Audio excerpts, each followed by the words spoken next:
Düzey'e hoş geldiniz. Bu hafta Kantar Türkiye CEO'su Carmen Bohoyo'yu ağırlıyoruz. Markalaşma nasıl olmalı? Türk markaları dünyada nerede? Bunları konuşacağız.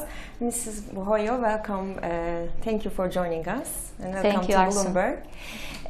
Let's talk about consumer insight first of all. So can you explain how you work and what you do as consumer insight? Sure. Kantar Consumer Insights is the consumer insights branch of actually Kantar, the bigger holding that belongs to WPP. And we are compounded by two brands here in Turkey, Millward and TNS.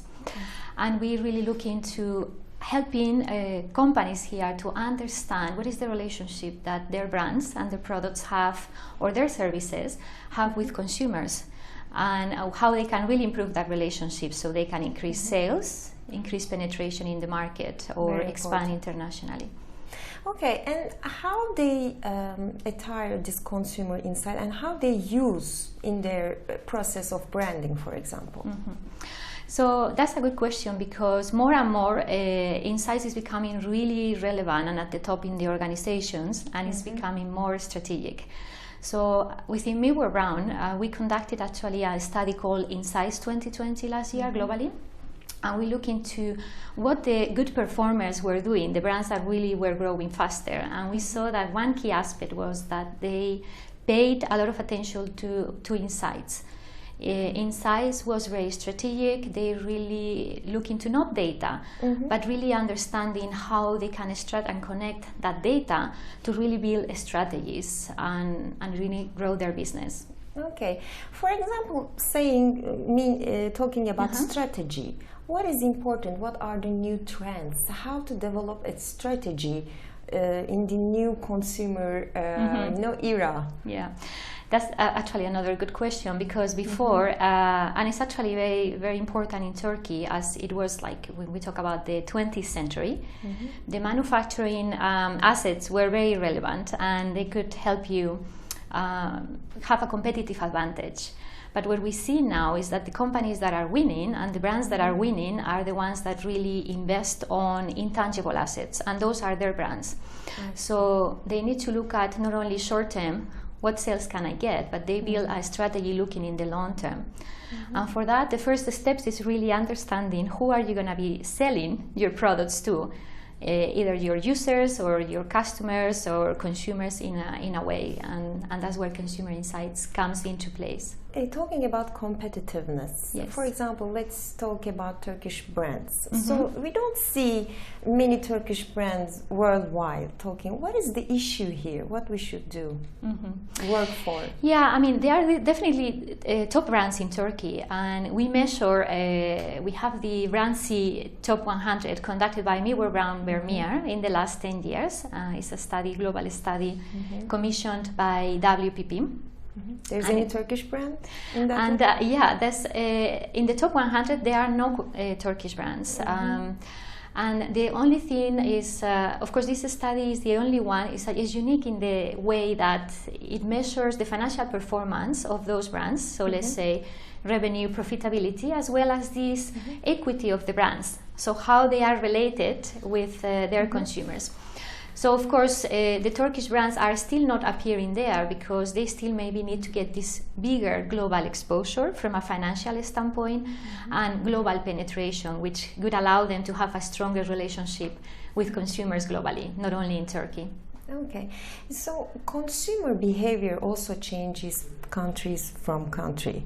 For example, talking about Turkish brands, do you make any research for Turkish people, what they want and what they want to buy? Yeah, what is your flavor? Yeah, definitely. What we do in Turkey is only most of the time talking to Turkish consumers and Turkish people.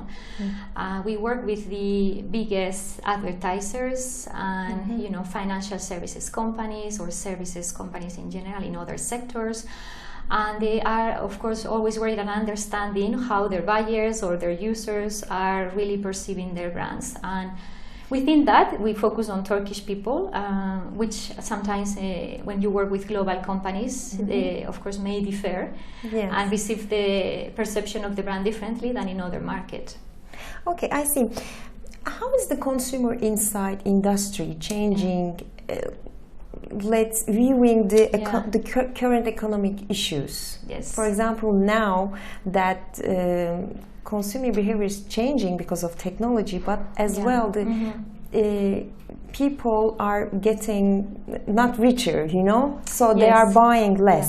So how do you arrange that? What is your advice to brands?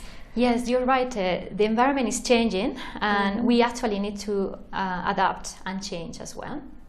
Before we had this natural growth, right? The GDP was growing at single digits, so that in itself created this natural growth for our companies. Now, of course, the GDP is still growing at good rates compared to Europe on average. But you mean in Turkey? In Turkey. Okay. But of course, it makes things a little bit more challenging. So the key learning is to really get their brands positioning in the market stronger.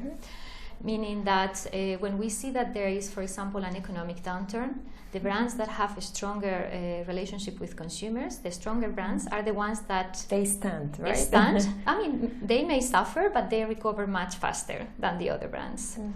Another change and revolutionary change is the digital side. I mean, Turkey is really, really very highly using digital. And branding on the digital side. Right? Branding on the digital side, and the fact that our consumers are using digital. For example, within TNS, Kantar TNS, we do a study called Connected Life.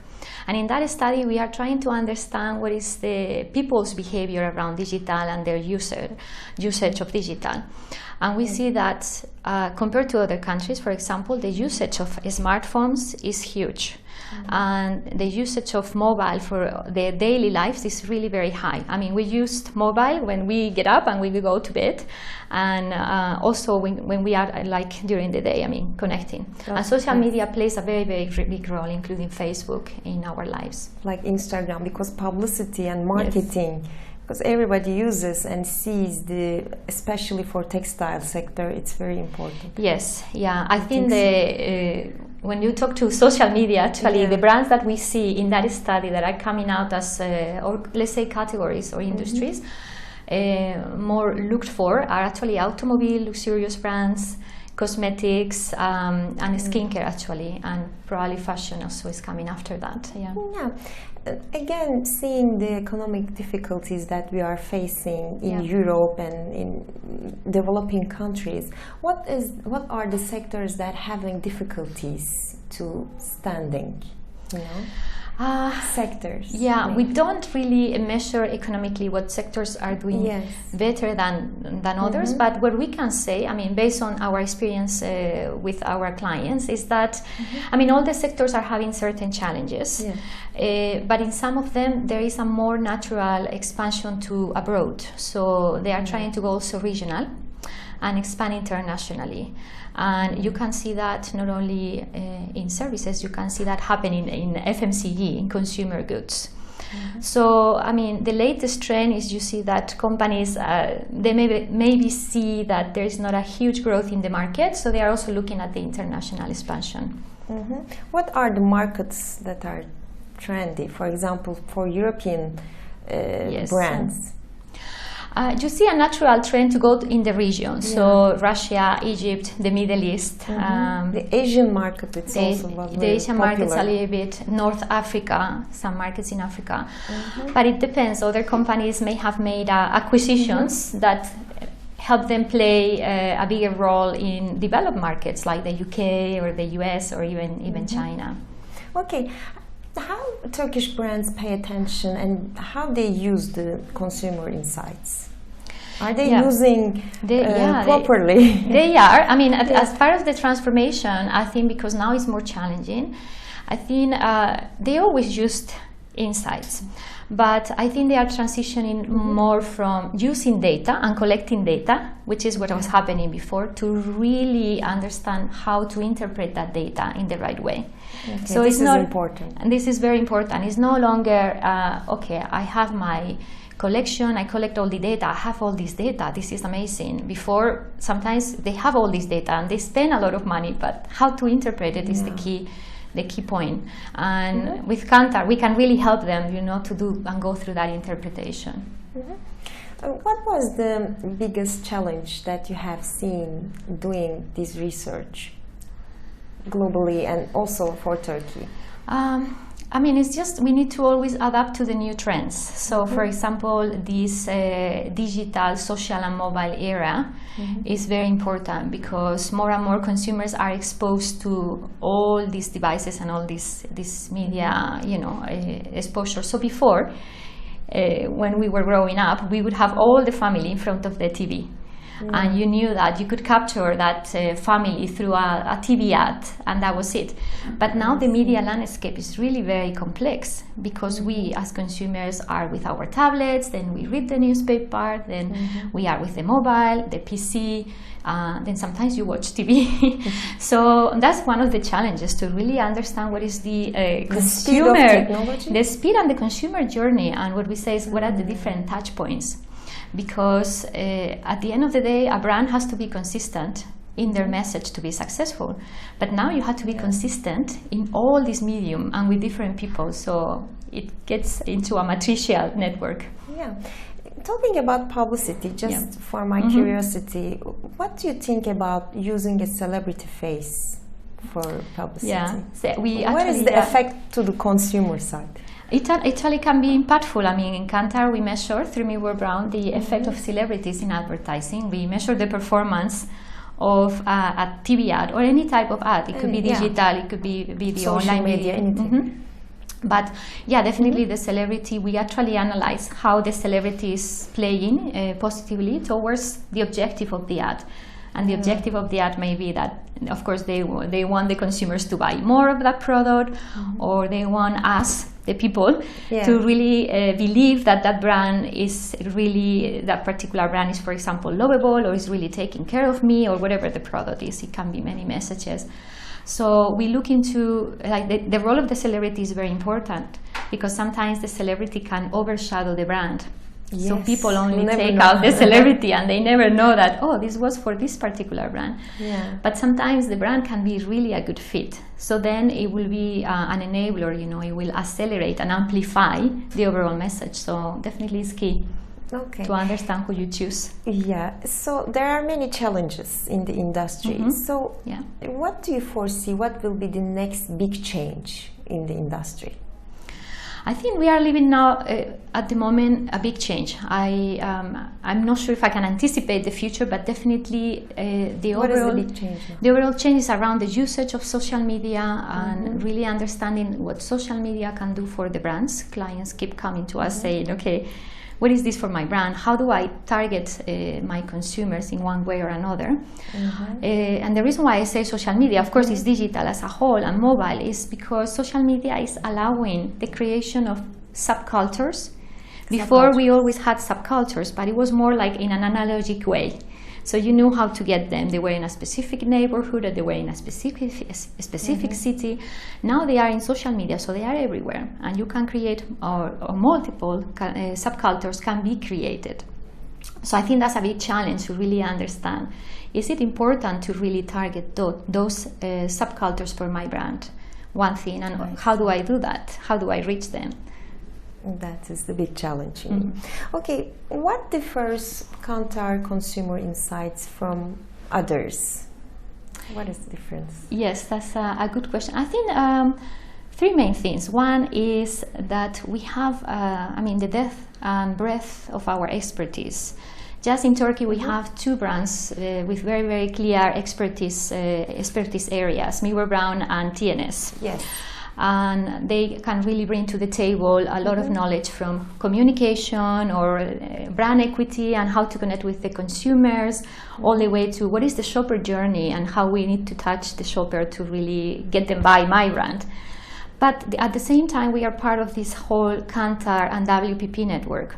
So more and more we are collaborating for our clients. And as an example, we just did a specific study for a client that was trying to understand the communication codes in Turkey and if they were changing. So it was a combination of Millward Brown and then Firefly Millward Brown, who is our qualitative branch. But then we brought the Futures, which is another Kantar company that is looking into the future trends of the consumers. And we also brought to the table Added Value, which actually look into a strategy. And we were able to put that together. So that's really a plus that other agencies are not able to do. Okay, you mentioned brand equity. I would like to open that subject a little bit. Okay. For example, for a brand that's new, entering in a market, a new market, how to balance and how to arrange the brand equity there? Yes. What do you give as advice? Yeah, that's actually another good question. At the beginning, of course, what we advise is always to understand who is going to be your target, what type of consumer you're going to try to get the sales from. Okay. So definitely, first you make a research for the exactly. consumers. And if it's an already established category, of course, who are the players in that category? Who are going to be your competitors? Oh, okay. Or if you are trying to disrupt the market, then you also need to understand like competitive or closed categories to that disruption. But once you do that, it's identifying what is your positioning that should be unique. You know, why should I buy your brand versus another established brand in the market? And after that, of course, as I said, with Brand C Top 100 ranking, we see that the brands that are doing better have a clear positioning, a very clear positioning. I mean, the consumers know why they need to buy that brand versus another one, and it's normally distinctive. But the second point, which is very important for a new brand, is communication. I mean, the communication behind it normally the most important thing. is really performing very, very well for these top brands. It's not only doing an ad, it's really doing an ad that is effective, that really kind of sends the message that you want, that makes the consumer to think about your brand when they have the need, let's say, of makeup, when you know the need of a lipstick. That's the example. Okay, for example, let's take the top list of 100, the research that you make. What are the brands that doing well? I mean, which sector? Yeah, in this, in the last year, and 2015, definitely Apple came back to #1 position. And Google was in #1 position the year before, came down to second. You have definitely the technology, the brands keep rising. So technology in the global ranking is really becoming more and more important. And especially in there you have social media brands like Facebook and Twitter. Okay. First brand you said? Is Apple. Apple. Apple. And the second brand is Google. Yes. And the reason I think why Google came down to second place is, Apple was first because they launched Apple Watch. They had a lot of innovation, and that really worked out well for them from a profitability standpoint and financially. Google actually did many things, but I think they had to also do a lot of investment behind to support their structure and the Google Maps structure, etc. So they were not able to kind of deliver that high profit. I see. We see any textile sector in the ranking? Yeah, we have, I think, Zara in the ranking it's been there for a while and it's still established. And they improved, right? And they improved. And then also the retailers has been another new news in the ranking because we have the non-store retailers. The online retailers are actually the leaders now. Amazon, of course, was already there. But Alibaba, the Chinese brand, is coming into the ranking. So I think Amazon and Alibaba together, they are bigger than Walmart now. Really? It's the biggest retailer in the world. Wow, yes, I think Walmart has like 10,000 stores. However, that didn't help them to really get at the top in the retail cluster. So very interesting. Yes. Which are the brands to watch that might be stars of the future? I mean, I think, in my opinion, e-commerce is going to continue evolving. Okay. So brands that are able to do well in the e-commerce space will shine. When we're thinking about Turkey, in e-commerce we see that still there's a little bit of hesitant. We with Kantar TNS actually in the Connected Life study, we measure how much e-commerce and how the consumers in Turkey are interested about e-commerce. And there's a little bit of reluctancy still, and one of the things that they say is that they are not sure about the quality of the products. But eventually, I think someone is going to come and solve that problem. And I think shopping online, it's improving in Turkey. Yeah, it's improving. As I know. And something else, I mean, I think that companies are looking at that more in detail, and eventually will take off even more aggressively than it has until now. Because also price-wise, when we talk about online shopping, it's cheaper, they say, but maybe it's a nice way of, it's selling. I mean, yeah, of course, we have some of these bedding sites like Itigidior, and definitely people in some cases look for better prices. But for example, the example of Alibaba that I mentioned before, Alibaba was a strong, they became in the ranking because they became public last year, but they were already a strong company, and in China you already have a big market. But the main thing that really made them be successful in China is to really understand, again, their customers. Because at the beginning, Chinese people were a little bit hesitant of really buying and paying for something that they hadn't seen. So there was a very big trust issue. And what Alibaba did is that they just said, okay, you are not going to pay for this until you receive the goods. They established that system and the technology behind it, and that really helped them overcome that main barrier, and then they took off. So something similar should happen probably in Turkey around the key barriers that we see for e-commerce to explode, but it will. Okay. Carmen, very last question. So what will be your advice for brands to improve brand equity? I think I would say that really to, first frame their positioning and understand what their brands stand for. So maybe what they had before was working, but they need to look at the future. What are the future trends? Do they want to continue with that positioning or not? And once that's clear, they need to really communicate it well and the best way possible. So it's no longer, let me do a TV ad and let's see if it works. It's like, let's look at the overall multimedia campaign and try to create or develop creative that really is efficient and really sends the message across. Okay, Mrs. Bohoyo, thank you for joining us. Thank you for having me. Thank you. Evet, üst düzeyde Kantar Türkiye CEO'su Carmen Bohoyo bizlere katıldı. Haftaya görüşmek üzere, hoşça kalın.